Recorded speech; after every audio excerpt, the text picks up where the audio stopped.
이 50대 당뇨 환자는 5달 전부터 비만 치료를 시작했습니다. 약을 복용하면서 운동까지 병행해 12kg을 줄이자 혈당이 안정적으로 조절되기 시작했습니다. 맞아요. 체중에 맞아요. 10%만 감소해도 혈당이 굉장히 좋아져요. 질병관리청 조사 결과 우리나라 성인 3명 중 1명은 비만으로 나타났습니다. 3명 중에 1명. 10년 전에 비해 비만율이 30% 이상 급증했습니다. 질병청은 서구화된 식단과 변화된 생활 습관을 이유로 꼽았습니다. 특히 사회활동이 많은 30에서 40대 남성은 절반 이상이 비만입니다. 여성은 60대 이상 고령층에서 비만율이 높았습니다. 기초지자체 중에는 고령층 비율이 높은 충북 단양군과 강원 철원군, 충북 보은군이 비만율도 높았습니다. 젊은 층이 많이 사는 경기 과천시는 제일 낮았습니다. 비만은 당뇨병과 심혈관 질환을 유발하고 각종 암 발생에도 영향을 미칩니다.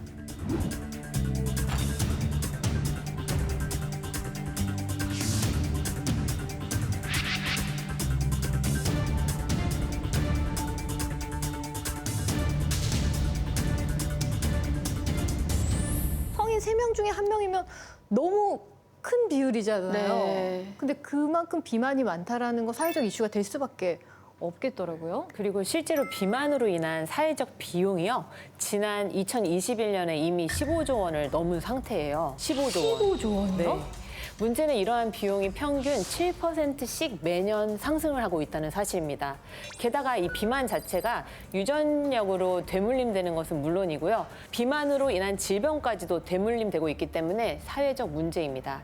비만을 인식을 하고 다 같이 해결해야 한다는 것은 너무나 중요한 이야기죠. 이게 근데 사실 우리나라만의 문제는 아니지 않나요? 네, 맞습니다. 자, 바로 그런 이유로 세계보건기구가 비만을 세계적인 유행병이라 규정하고 있고요. 과거 미국의 영부인이었던 미셸 오바마는요, 렛츠 무브라는 비만 퇴치 캠페인을 미국 맞아요. 전역을 돌면서 전파하는 데 앞장섰습니다. 자, 그리고 가까운 나라 일본도 비만 금지법이라고 알려진 메타보법을 시행하고 있는데요. 이 법은 주로 복부 비만 관리에 초점이 맞춰져 있습니다. 기업의 직원들의 허리 둘레가 기준치인 남자 85cm, 여자 90cm를 초과하는 경우에는 기업에 벌금을 부과하는 방식으로 하고 있어요. 자, 이렇게 세계는 지금 이 비만과의 전쟁이라고 봐도 과언이 아닙니다. 근데 이 비만이 아무래도 단순한 외모의 문제뿐만이 네. 아니라 수많은 질병들을 불러오기 때문이겠죠. 네, 맞습니다. 보통 우리가 비만은 만병의 근원이라고 하잖아요. 이제 살이 찌면 지방간도 생기고 관절에도 안 좋고 또 무엇보다도 우리가 비만하면 바로 직결되는 게 당뇨입니다. 내장 지방이 이제 쌓이게 되면 그 지방산은 이제 장기 주위 혈액 속으로 이제 쉽게 침투하게 되고요. 특히 이제 피 속에 기름기가 많은 분들은 혈당이 오르기가 쉽습니다. 그래서 인슐린이 과도하게 분비되고 당뇨에 잘 노출이 되는 건데요. 대한당뇨병학회 자료에 의하면 당뇨병 환자의 절반 이상이 이제 비만을 동반하는 것으로 보고가 되고 있습니다. 그만큼 이 당뇨와 비만의 굴레는 계속될 수밖에 없는 거죠.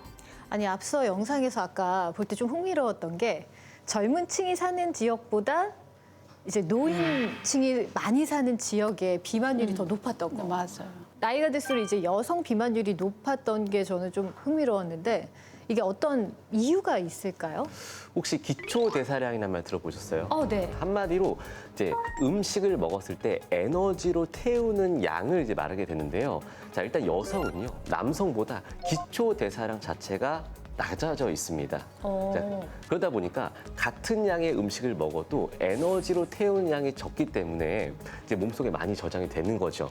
그리고 갱년기로 넘어가게 되면서부터 이 기초대사량이 확 떨어지게 됩니다. 그래서 똑같은 음식을 먹어도 몸에서 태우는 양이 적기 때문에 많이 저장을 하게 되고, 또 똑같이 운동을 해도 여성이 약간 불리할 수밖에 없는 인체 시스템을 가지고 있다고 보면 됩니다.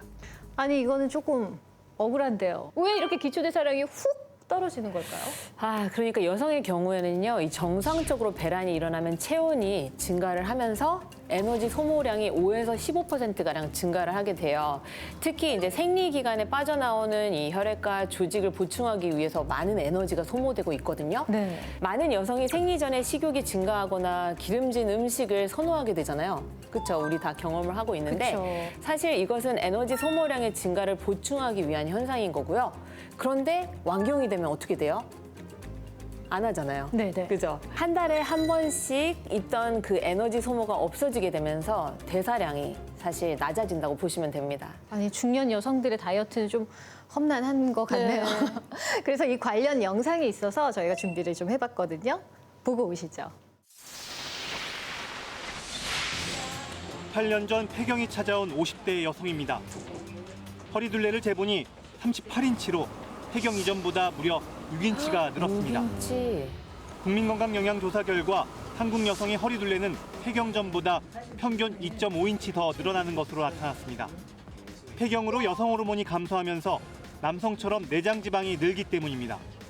문제는 폐경과 복부 비만 모두 여성의 심장혈관을 위협한다는 점입니다. 원래 여성들이 협심증이나 심근경색이 남자들보다 훨씬 덜 하잖아요. 적잖아요. 네네. 근데 폐경 이후에 완경 이후에 확 늘어나요. 서울의대 연구팀이 급성 흉통을 호소한 폐경 여성을 대상으로 심장혈관 조영술 결과를 분석했더니 절반 가까이 심장혈관이 막힌 것으로 드러났습니다. 특히 복부 비만이 있는 폐경 여성은 심혈관 폐쇄 위험이 1.6배 더 높은 것으로 나타났습니다. 복부 비만이 심혈관 질환의 발병률을 높인다고 하니까 저는 좀 오늘 되게 많은 깨달음이 있습니다. 이게 한 가지 우리가 뱃살 그냥 배만 보고 살 빼야지 이러는데 그게 문제가 아니라 온 몸과 연관이 있다라는 걸 알고 뱃살을 빼셔야 되는구나 이 생각을 했거든요. 근데 여성들이 이 뱃살이 찌는 진짜 이유가 또 있다면서요. 네, 우리가 앞에서 호르몬 얘기를 잠시 했는데요. 이 갱년기 우울증의 경우가 행복 호르몬인 세로토닌, 이것의 감소가 있기 때문인데요. 이때 우리 몸은 본능적으로 흰쌀밥, 국수, 일단 빵떡면 이런 것들을 찾게 됩니다. 탄수화물을 섭취하잖아요. 그러면 세로토닌의 분비량이 높아지거든요. 그러면 행복해지잖아요.